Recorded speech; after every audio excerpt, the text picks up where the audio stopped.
I want to hear cannons.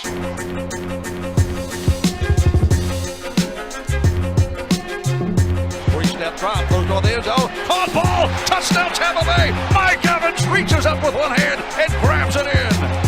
Here they go again. Tempo mode, dropping the throw. Winston out again, throws to the left. It's intercepted into the 35. Outside the numbers to the 40, to the 35, to the 30, to the 25, to the 20, to the 15-10. Mike Edwards, touchdown Tampa Bay. That's the dagger, my friend.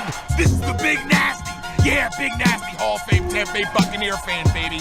This is Mike Allstott, Tampa Bay Buccaneers, and you're listening to the Cannon Fire Podcast. Cannon Fire Podcast, brother. You ain't listening, and you're missing out. Woo! And there the cannons go. Fire them. Keep on firing them. Keep on firing them. Hello and welcome back, ladies and gentlemen, to a brand new edition of the Cannon Fire Podcast. I'm your host, as always, Rhett Matthew, joined alongside me today. Great friend of the show. Pleasure to have you back on for another week in a row to get your analysis on this 3-5 Tampa Bay Buccaneers team. Former Bucs quarterback Shaun King. No Evan Wanish today. As you guys heard on the last podcast, he was suspended at the end of the show. We don't really have to get into that, but just know his behavior was completely unacceptable. So let's dive into this thing. The Buccaneers have had a bit of a mini bye week, obviously. Still have the rest of the week as it's only Tuesday on the recording of this podcast, but today is also the final day of the trade deadline in the NFL. So 4 p.m. today, teams will not be able to make any more moves. We've seen a couple of NFC North teams make some moves. Chase Claypool traded from the Steelers to the Bears. TJ Hawkinson going from the Lions to the Vikings, But as for Tampa Bay, not as much action as much people would have hoped for. There have been a few acquisitions. We'll open it up and talk about those. The Bucs signed a familiar face to the wide receiver room. Tyler Johnson is back from the Houston Texans squad. Bucs signed him to the practice squad. They also re-signed special teams legend. We got to give this man his roses. Cornerback Ryan Smith. I'm more excited about that, but I wanted to get your thoughts, Sean, on Tyler Johnson. You know, like I said, not exactly the move that a lot of Bucs fans were hoping for, but it also doesn't have to be. But when you look at these two moves, Tyler Johnson and Ryan Smith coming back, does this move the needle at all for this Bucs team? Well, I think in their personal, individual lives, it does. You go from being unemployed to having a job, so that's an exciting phone call to get from your agent. As far as the bigger picture and the team, oriented goals, I mean, this is a depth move. It's not like something that's going to impact the on the field outcome, at least not on the surface. Now, with the way the injuries have kind of been prevalent across the NFL, we may look up and one of these young men is in the game and they'll have an opportunity to make a play. We'll see, but this doesn't change the narrative as far as where the Bucs currently sit in the 2022 season. Yeah, with a 3-5 record, people are going to want to try and break things down and look at what went wrong with this team. And when you highlight the wide receiver position, it isn't like there's a lack of talent there. You've got Mike Evans, Chris Godwin has been healthy. Julio Jones is coming back from the mend, but he should be contributing. Russell Gage obviously still in there to some degree. So it's not like you needed that position to get drastically better. I think one of the biggest problems with this Bucs team so far this year is just execution issues. I mean, play calling, setting up your guys on offense to be in the best position to succeed. And I don't think they've done that so far this season. But I mean, for a lot of people, I think Tyler Johnson back at a depth position, it's going to make some fans happy. Well, it gives you something to talk about that could potentially be positive, depending on how you look at failure. I look at failure as an opportunity, to fix, to correct, to rectify, to create positive change moving forward. So, when I look at the Bucs receiver room, and I've said this since, our initial, relationship began, here on the Cannon Fire podcast was, and this is before the season started, they have big names, but they don't have a lot of big play ability at this point in their careers. I mean, Mike Evans is going to be a Pro Bowl. I mean, not a Pro Bowl. He's going to be a Hall of Fame. Without question. I mean, never not had a 1,000-yard season, but this isn't Mike Evans in year 3. Chris Godwin, 2 major surgeries he's coming off of. Julio Jones has kind of been on a retirement tour for the last 2.5 years, Russell Gage, he's kind of the odd man out, and then he's trying to, where do I even fit in all of this? Like, where can I, get consistent touches, So that's the thing. Like, they have size, they have significant, leverage from a resume standpoint, but in the actual 2022 season, they don't have a whole lot of run after the catch type of talent at the wide receiver position. And I think what you're seeing around the National Football League is it's hard to win like that. To me, it's one of the biggest issues that the Indianapolis Colts are facing. Michael Pittman, not a run after the catch guy. Alec Pierce, more of a movement tight end, is playing receiver. Like, where's their T.Y. Hilton? Where's their guy that can get vertical behind the defense, or you take a 10-yard play and turn it into 19 consistent. Like, the teams that are explosive this year in the NFL have that kind of skill set at the skill positions, and Tampa doesn't, and it's not an excuse. The truth doesn't have emotions; it's just the truth, and so they have to be more efficient, which gets back to your point of the execution issue, especially in critical downs. So again, failure is an opportunity to fix. So we'll see. They got a couple extra days, to maybe try out some new things, or maybe a little more time to prioritize, some fundamentals that aren't consistently being demonstrated. And on the defensive side, hell, it's just about effort. I know we're gonna get into it, but I mean, the film don't lie. It is what it is. To whom much is given, much is required. Right? When people start elevating you in the conversations about where you currently reside at your position in this league, on your side of the ball in this league, over different eras, periods, all time type conversations. I mean, the magnifying glass and the microscope becomes a lot more focused on you and who are you when no one's watching. And I think, this kind of goes in line. And unfortunately, I hate that I'm actually feeling like I kind of forecasted some of this. Remember I said they got a lot of rich guys that got titles. And It's hard to motivate and be self-motivated, when you're really comfortable. And another thing, too, that we've talked about quite a few times up until this point in the season, even 3-4 weeks ago, we were talking about it when the Bucs were, under 500, or I'm sorry, above 500 with their season record, even at a 2-1 record. We talked about the topic of this Tampa Bay team in particular, maybe some of the guys on the defense being victims of their own success. You spoke to the spotlight that the Bucs have been in with Tom Brady at your quarterback, and they have absolutely dominated the news cycle. Winning a Super Bowl is going to help you do that, but with that territory comes all these stories about how, this Bucs defense, these Bucs linebackers, people looking at Devin White in particular, calling him one of the best linebackers in the league. And also, I mean, for a guy who's already got a big ego, he starts the season by winning NFC Defensive Player of the Month, and since then it's been downhill. But someone who was more than critical of Devin White this week was former Tampa Bay Buccaneers D tackle, a teammate of yours, Warren Sapp. I mean, he spared no dignity when breaking down the tape of number 45. He said he should be absolutely ashamed of the effort he gave out there, and if he was, in a position on this Buccaneers coaching staff, he'd be asking for that captain's patch, because there's quite a few reps where 45 isn't quite putting in the work, and a lot of fans seem to agree. What's your take on Warren Sapp just not holding back on D. White there? Well, that's the only way you improve, and that's the only way you get better, is for someone, that has a legitimate platform to call a spade a spade. And, the great thing for Todd Bowles is, what can Devin White say to Warren Sapp? And Shaun King could have said that, but it doesn't hold as much weight. I'm not in the Bucs Ring of Honor. I don't have a gold jacket. Even though I see and have said the same things, when a Warren Sapp says it, there's a different level of impact. Because what are you going to argue with what Sapp and that defense did? Like, you don't want to get in a let's push the play button with that group, because You can't find loafs. They're running to the football. Like, they're playing with enthusiasm unknown to mankind, and that's the standard. But I said this, I think, a couple of shows ago, Red. They didn't compete against the opponent. Like, they competed against being a better version of themselves. So that's why the presentation always looked top shelf.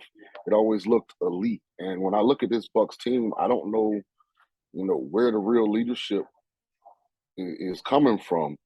You would think it comes from Tom, but Tom's got so much other stuff going on that somebody's got to fill that vacuum, that gap. So as you're going down the roster, I mean, who is it? I mean, it just seems like a bunch of guys that individually are talented, but they're not really that concerned collectively with the results. And that's not a good space. Understanding the trade deadline is today at 4. To me, now the question starts to become, at what point do we start looking at, okay, where are they going to be next year and so forth and so on?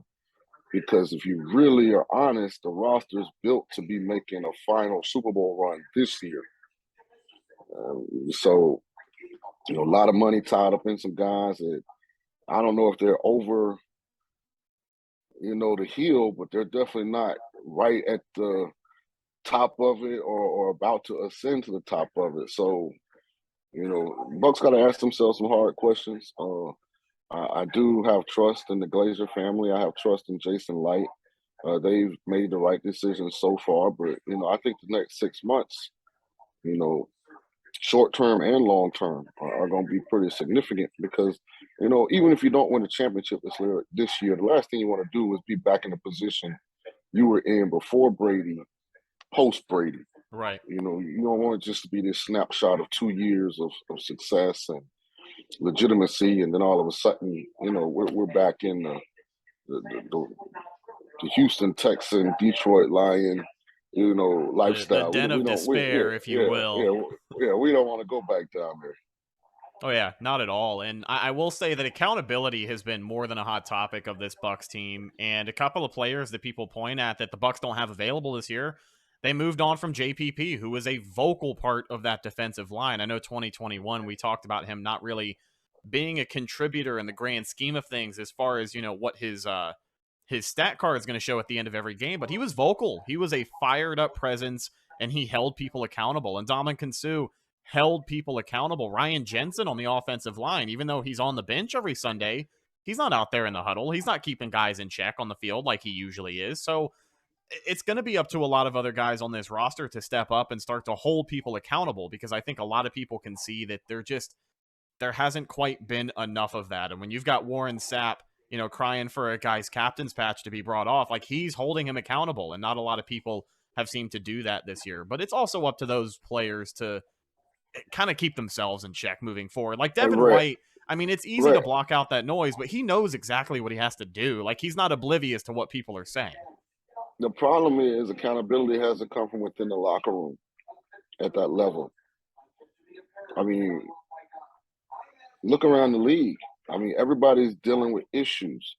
Robbie Anderson in Carolina, Elijah Moore, who at the time was the Jets, I think, were 5-2 or 5-1, and he requested like a trade. Like, Roquan Smith, a linebacker out of Chicago, just got traded. They had some problems before the season. Yeah, he was vocal. He wanted to get extended. Robert Quinn, I think, asked to be traded. The Chicago management, like, I don't know what they're doing. If you're gonna trade those two guys, do it before the season. Yeah, you would so think. You get so you get a top 2 pick. Don't wait till you win 3 games. You know what I mean? Like, don't make any sense. But it's the Bears, man. Right, and we're a Bucs podcast, but I want to bring it up because it's everyone around the league is trying to find the right recipe for success. And I think the Bucs right now, they've gotten, very fortunate. They made the right decisions. They also had a all-time great quarterback come available to kind of bring all of the other decisions together so that they manifested themselves in the championship. And, now what's the plan moving forward? I'm not punting on the season. I'm simply saying, sustainability has also got to be at the top of some of your decisions, because the moments don't last forever. The championships will, and if that's what you're really pursuing, then I would hope that we're active before the trade deadline, because I just don't think if we stay put and the roster stays like it is, that we can make noise in the playoffs. Because of the division we're in, I think we probably could, get a little streak going and maybe win the division. But, I don't like our chances in a rematch versus Dallas. I don't like our chances versus Philly. With the way we're playing, at times in our secondary and our inability to get guys on the ground on third down. I don't like us, trying to tackle Dalvin Cook or Justin Jefferson or these guys, so I think we got to get better.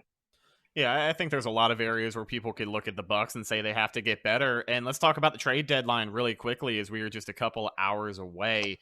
Like I said at the start of the show, as of this recording, the trade deadline is wrapping up. Doesn't look like we should expect any moves from Tampa Bay, but let me ask you, something that head coach Todd Bowles has mentioned, other people from the organization have echoed so far this season, is that, quote, the Bucs have their guys, they trust them, and as of right now, they're just waiting on them to be healthy and come back.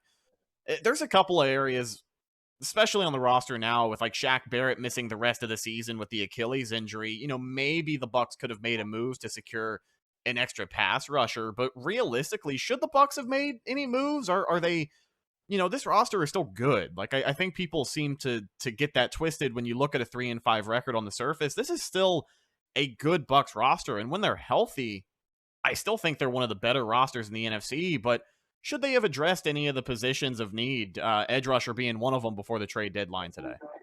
Well, edge rusher was going to always be hard because of what teams are asking. Now, it was brought to my attention that the Rams offered, I think, a 1 and a 2 for Brian Burns from Carolina. I think multiple firsts, if I read it correctly. Right. And listen, if I'm Carolina, I'm not giving up Brian Burns for anything less, to be honest with you. Right. And I'm not saying they should have. I'm just saying that's what it sounds like the market is for a young established pass rusher. If I'm not mistaken, the Eagles sent a second and what did they send to Chicago for Robert Quinn? Let me look that up for you. Give me it was a a fourth. Here. Maybe it was a 4th round pick. And then Roquan went to the Ravens for a second. Mm-hmm. Because when you're talking about upgrading, that's what we got to be looking at. What is the market? So for a young defensive end in his prime, Brian Burns, the multiple firsts. For an older guy coming off a legitimate season who probably still has, in the right situation, at least some great pass rushers when you need it most in high leverage situations, like Robert Quinn. What was the compensation? It was between Roquan Smith and Robert Quinn, it was a 2nd rounder, a 4th rounder, and a 5th. And just some more breaking news, the Broncos traded outside linebacker Bradley Chubb to the Dolphins. That's a package that includes a 1st rounder, so not all the details are out. But there's also some pass rushers that are out there floating, 1st round price tags, and these teams are ready to go all in. The Eagles, they're trading for pieces like Robert Quinn, and they're the only undefeated team left. And clearly they don't feel like they're, quite where they want to be with the roster they have to compete. Well, they've shown since draft day that, they're trying to win the championship this year. They traded for A.J. Brown, even though they had a lot of draft capital at receiver in Devonta Smith and Jalen Reagor. They went out, traded for Chauncey Gardner-Johnson at the beginning of the year from the Saints. Now they come and get Robert Quinn. They're pushing their chips to the front of the table. They see vulnerability in Tampa. They see vulnerability in Green Bay. They feel like they're better than Dallas. They know New York is winning, but the sustainability with how the Giants are winning isn't there. So they're like, let's go and try and get it. And good position they're in. Most of their talent is young. So we'll see. Does that inexperience serve them well because of the passion it generates, or does it lead to mistakes in high-pressure situations? But we'll find out. Bradley Chubb is a ball. If you would have – and this is why they play the games, right? When Denver traded for Russell Wilson and mortgaged the whole future and then paid him almost $200 million, if you would have said they'd have been sellers at the trade deadline, I mean, they basically are trying to hit reset. We can get one of the first back we gave up for Russell. Because Bradley Chubb is a baller. Now, him going to the Dolphins is a big deal. Oh, yeah. It elevates the Dolphins significantly because what are you going to have to do at the end of a playoff game against Kansas City and Buffalo? You're going to have to rush the quarterback. Well, you're going to need somebody to try and get Patrick Mahomes or Jared Allen on the ground. well, Josh Allen. And we talk about the NFC too. We'll transition here. We'll talk about this a little bit more here in a second as we talk about Tampa Bay. But all of the teams in the NFC right now that are playing well, what are they doing? They're running the ball well, and they're playing good defense. And the Bucs are really only doing half of that, barely, with this defense kind of falling apart at the end of games the way that it has. But I mean, honestly, with the NFC being what it is, let me ask you this, and I guess this is $1 million question. This is what I've been wanting to ask for the entire podcast here, but the Bucs are 3-5. Trade deadline has seemingly come and gone, and they haven't addressed any of the holes that they have. They believe in their guys. They're waiting on them to get healthy, and I still think they have a talented roster. But even in 2020, when everyone thought the Bucs had a very talented roster, they still went out. Didn't feel satisfied at the wide receiver position, and they signed a guy like Antonio Brown. Now, a wide receiver isn't really what they need right now, especially with Tyler Johnson back. But with a 3-5 record, we are 9 weeks into the season, and we know, okay, these teams are going to be good, this team's going to be bad. But the NFC in particular is kind of in a weird headspace right now. Are the Bucs who we think they are with a 3-5 record? You know, a lot of people look at the teams in the NFC, middle of the pack teams that, especially like NFC contenders from last year. The 49ers are 4-4, just made that trade for McCaffrey. And honestly, I think they have a roster that could potentially match up with Philly towards the end of the season if they keep playing well. But the Rams are 3-4. The Packers are 3-5. The Falcons, who lead the NFC South, are 4-4. I don't think they're going to maintain down the rest of the season. But people look at the Packers and they look at the Rams, the Niners at 4-4, and they look at the Bucs at 3-5. And say, man, there still is this feeling that this team could turn it around. Do you get that feeling with Tampa Bay this year? You think they're going to figure it out, or are they a 3-5 team and they're going to play like that for the rest of the year? You can be as critical as you want to. Well, one thing about me, Red, I always tell you the truth doesn't have emotions. It's just the truth. I've been telling the truth about the Bucs for years. Sometimes it puts me on the bad side of some people that are very important to the Bucs organization. And generally, at the end of the day, they are okay with my opinions because they know they don't come from a malicious origin. I am a lifelong Buc fan. I'm from St. Petersburg, Florida. My dad was a Baptist minister. I used to sneak out of church when the Bucs were on the road so that I could watch the games because none of the home games were televised locally because of the NFL blackout rules back in the day. So when you ask me that question, the fan in me wants to be optimistic and say that yes, change is on the horizon. The other part of me that's played in the National Football League, that's coached in the National Football League and a high-level college in both, says it's hard to create passion in the middle of a season. And that's what worries me the most is I don't see that energy where the worst thing that could happen to me today is we lose this football game.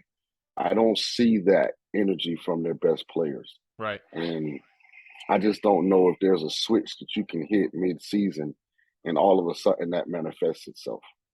Now, people have talked about, the body language of this team, the energy of this team, or lack thereof, the lack of explosiveness on both sides of the ball, the lack of effort when we're looking at film of one of your defensive captains just kind of jog into the play. I mean, there's a lot of things people can look at, but one of the things people talk about the most is just the general emotion or lack thereof of this football team. And I know that I'm pretty sure I asked you this question last week, but I'll follow up and I'll ask you again because I have another coaching question for you. But how much of that falls on the head coach? How much of it falls on Todd Bowles and the rest of this staff having those guys ready to play? Because when you look back against Pittsburgh and Carolina with the roster the Bucs have, there's no way. I mean, I know any given Sunday in the NFL, it's a little cliche, but this year in particular, it seems to ring true. But looking back at those terrible losses the Bucs had, it seems like you can chalk it up to the team just not showing up ready to play. And I mean, that's carried week in and week out. So how much of that is on Todd Bowles in his first year as head coach here? He's got to shoulder some of the blame because it's an effort thing. Like, there are guys that watch the game with me and they swear that like they're having an out-of-body experience because it's like we're watching two different games. Like the stuff that I highlight, like they would never see. And the thing about, let's just take the play that Sap diagram because it's a visual component to an opinion that I have. Are the Bucs defenders in the right position to make that play? Their actions are what makes the other team successful in that situation. So when it's coaching, it means schematically we don't have our chess pieces in the right position to make the plays. That's a coaching issue. That means you're getting out-coached, out-schemed. Their run game is always going where they have leverage and better numbers. Their pass schemes are finding the voids and the deficiencies in your coverages, and you aren't making adjustments. The Bucs have an effort issue. Now, they just effort and I don't want to call it intelligence issue because I've seen these same players play with high football IQ. Attention to detail. They lack both of those things on a consistent basis where I'm really focused on the little things that pertains to me being successful on this play, like not letting the ball carrier get to the sideline, which is the cornerback's mistake. Levante David should be shooting at the inside hip. Those are attention to detail issues. Devin White basically being in his pre-snap alignment as the play went up the sideline. That's an effort issue. So the hard thing in the NFL is what is Coach Bowles going to do? Is he going to bench Devin White? Hey, well, I know it is kind of a. Sorry, I didn't mean to interrupt you. Go ahead. No, you're fine, Rhett. But I mean, the head coach does meet with the ownership group, right? And Jason Light. And when you go to the Glazers and you say we think Devin White is worth this amount of money, and then you come back saying, we've been writing these checks. Why isn't he playing? Yeah. You understand the predicament sometimes in these situations and relationships. So what you have to do is call Devin White into your office. And this is where the coaching does matter. What can trigger the old Devin White to reemerge? Mm-hmm. Some guys it's yelling at them. Some guys it's highlighting publicly their deficiencies currently. Some guys it's talking to over lunch, dinner. Some guys it's, hey man, we about to go in a different direction. It's threatening. You got to figure it out. It's hard at the NFL level because it's not like college where you got 85 guys and there are a bunch of guys just waiting on an opportunity, and right. You can just tell a kid you ain't playing. Like, it's a little different because they're compensated, with real dollars at that level. Yeah, and the easy answer for a lot of people who want to point the finger is bench Devin White, trade Devin White before the deadline today at 4 p.m.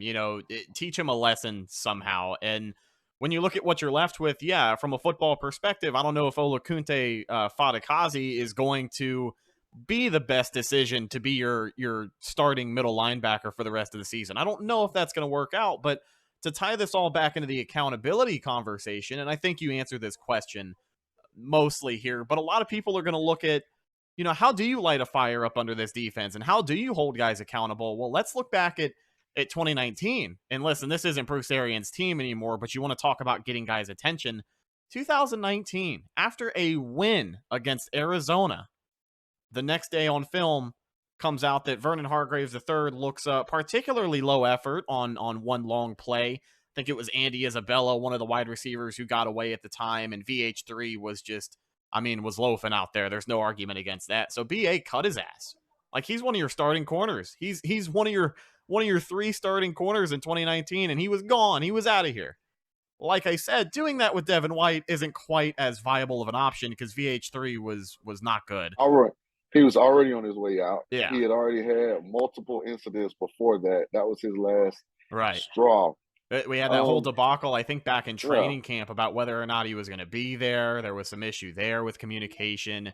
So it's not as easy with Devin White, but this is also a guy who thinks he's going to be worth $100 million. And I don't think he's played like $100 million linebacker so far this year. I don't care if a player gets paid or not. From the Bucs perspective, clearly they're seeing the same thing a lot of us are. Yeah, and I think the best thing, and trust me, Todd Bowles wasn't mad this happened, was, one of the guys that's in the Ring of Honor publicly illuminated something that doesn't take talent, and that's effort. It doesn't take skill. It doesn't take this great genealogy. All it takes is desire. And if that doesn't motivate Dev to kind of at least play back at that frenzied level we're accustomed to, then listen, nothing else will. I'm just telling you, like, when you go to Raymond James, like, and you look up at the top, Sapp's name is there. So when those guys expose things that are controllable that you aren't doing to the public, that has to be an embarrassing, situation, because, the one thing that you're not going to get once you get to a certain level of compensation is be self-critical. Most guys aren't going to say, I'm wrong, I'm not doing this. Most guys are going to always push as much of the responsibility and blame to other areas that they can. Yeah, we shouldn't have been in that defense. Yeah, I keep getting these offensive linemen unobstructed up to me. When the Dominican Sue was in front of me, he covered it up, and I could, like, you're going to always, like, most guys aren't going to look in the mirror and say, you know what, I stink right now, I need to pick it up. So maybe that motivates, encourages, brings about positive change. That's what I'm hoping for. So we'll see. The one thing about this league, it's a tough league now, right? There are no easy games, man. I'm just like, especially not this year.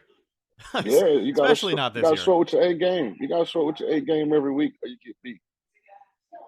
So let's talk about the other side of the football here as we wrap up today's podcast. I got a pair of questions for you. We continue the coaching conversation as we talk about the OC, Byron Leftwich. And to be honest with you, I heard a lot of people saying over the weekend that, if the Bucs are going to fire him, it would probably be best to do it end of the day Monday. Here we are on Tuesday, trade deadline coming up.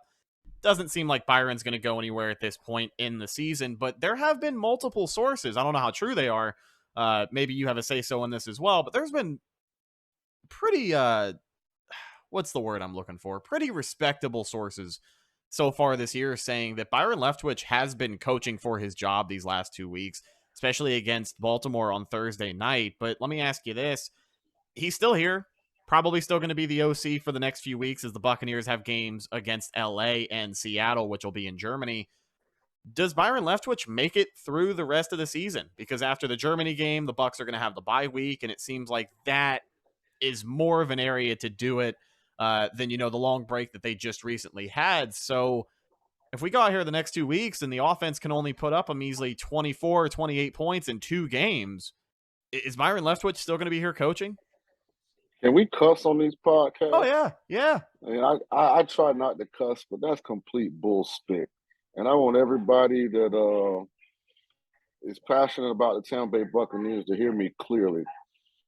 How can a man go from being good enough to lead an offense to a Super Bowl, being good enough to lead an offense from within a defensive stop to overtime last year against the eventual Super Bowl champion, to all of a sudden he's supposed to get fired midway through year 3? This guy was offered the Jacksonville Jaguars head coaching job. Like, sometimes in our rush to create change, we blame the wrong people. Like, Byron Leftwich, coordinated Jameis Winston to, 5,000 yards? And, yeah, 5,500 yards, close to 40 touchdowns. Right, that's the same guy. Come on, this is ridiculous. And I want you to tell anybody that loves the Bucs bullspit if they bring up that Byron Leftwich should be let go or that he's coaching for his job. That's ridiculous.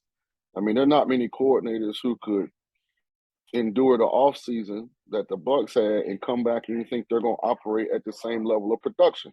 Listen, they lost Rob Gronkowski. That's a significant loss.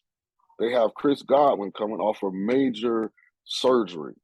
He's not the same guy right now that he was before the injury. He may get back to it, but right now he's not. You know, they lost all 3 interior offensive linemen. Like, this isn't the same Bucs team. As good as Leonard Fournette has been in the playoffs, Leonard showed up looking like me. I mean, hell, he showed up looking like me, right? And so, I mean, sometimes he's good Leonard, sometimes he's I don't want to be out here Leonard. Like, the Bucs have multiple issues, of which Byron Leftwich is none of them. Absolutely none of them. So anybody that says that to me, you just show your lack of true understanding about the game of football. Let me repeat that, because a lot of people listen to this podcast. So if you're a person that's questioning whether or not Byron Leftwich should be the offensive coordinator of the Bucs, you need to reevaluate and start relearning what you really think, know, and understand about this game of football. Jameis Winston hasn't come. I'm a big Jameis Winston fan. Jameis hasn't come close to the production he had with Leftwich as his coordinator. Not even close. Now, granted, he got injured in New Orleans, but now he's not injured, and they're still going with Andy Dalton.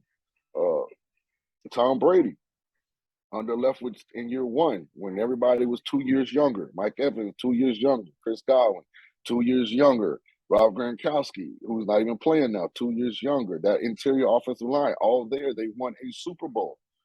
So, like, don't have short-term memory when it comes to certain things. Listen, the Bucs have a myriad of issues.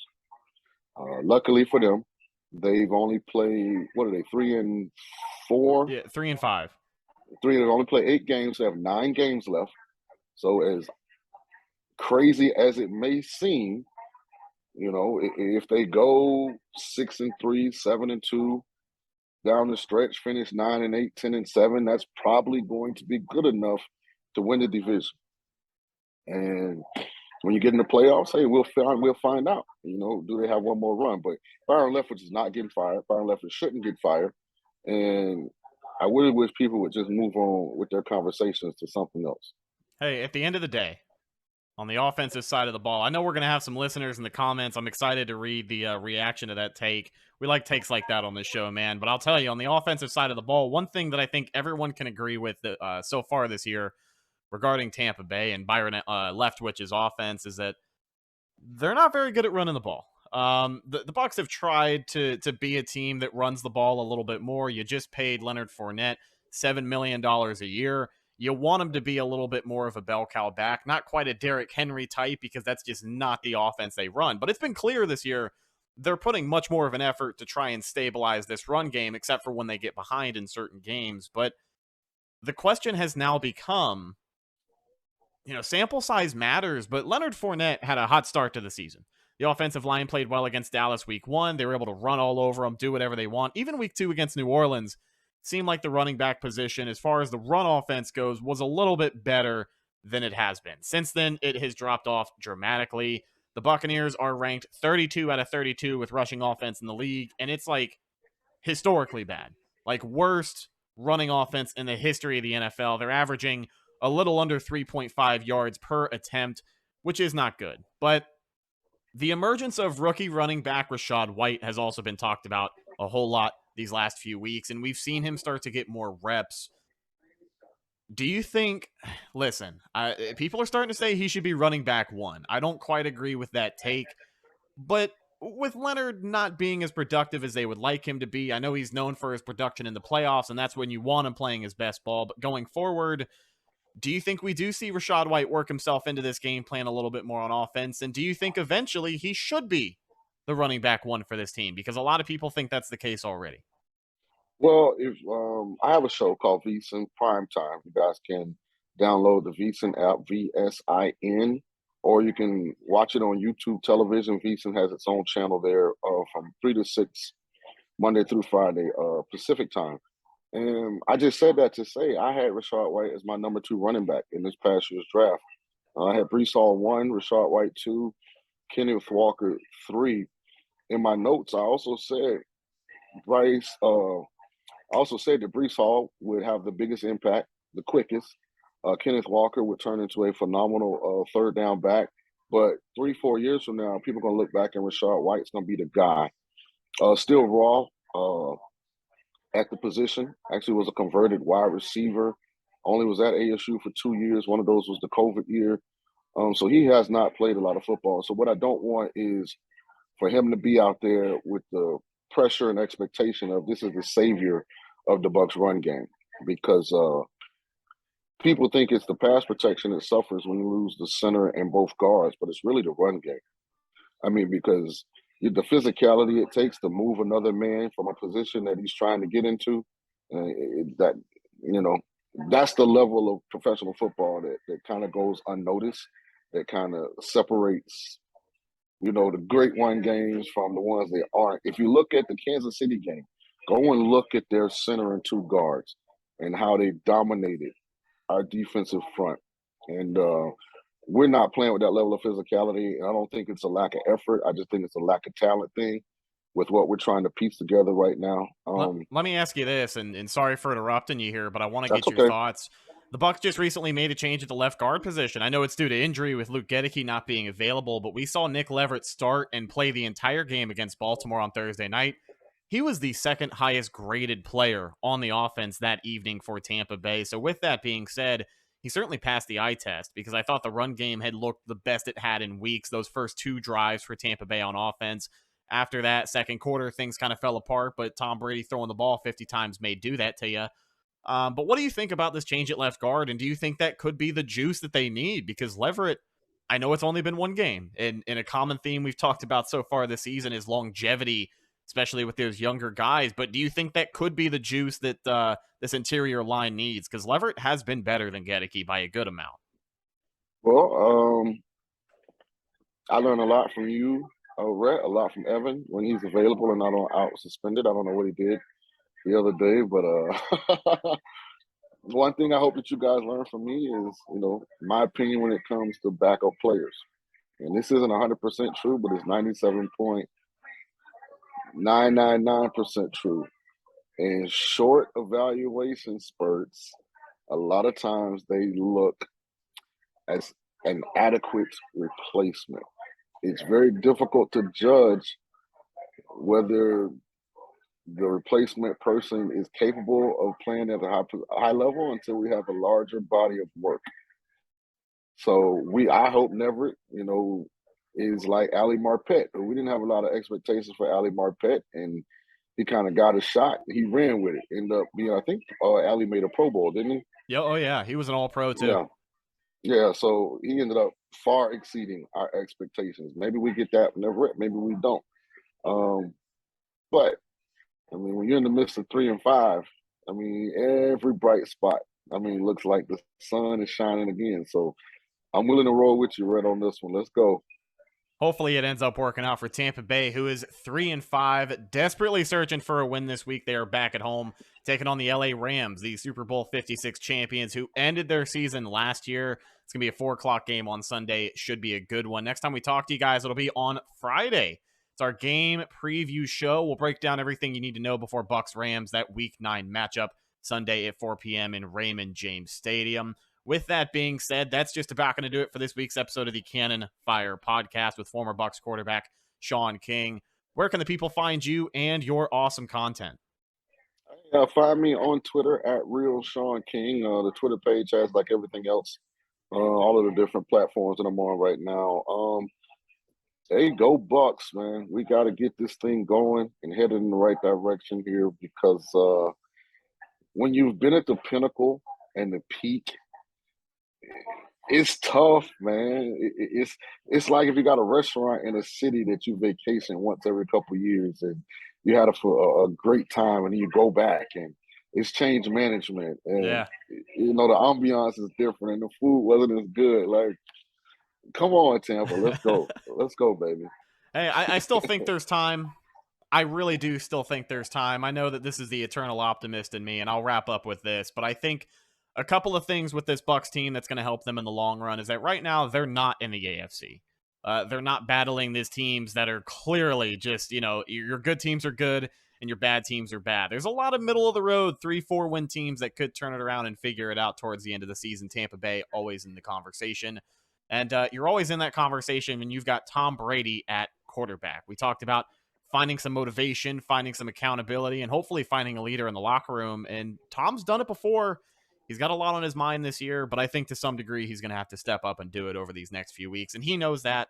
This locker room knows that. This coaching staff knows that. Hopefully we can see it result in some wins here over the next few weeks as we approach the bye week for Tampa Bay. Follow the show on social media, Facebook, Instagram, and Twitter. All of those are Cannon Fire Podcast. Best place to go for updates on the show. And, of course, Buccaneer news as it happens. Last but not least, you can find myself, Instagram and Twitter at Redicus, RHETTAKUS. If you follow me, I will follow you back. Like I said, next time you hear from us, it'll be Friday on our game preview show. Should be fun, and expect a special guest for that one because I believe Evan will still be serving his suspension. I'm your host, Rhett Matthews, signing off from my co-host, Shaun King. We'll talk to you in the next one. Until then, and as always, thanks for watching, and go Bucs.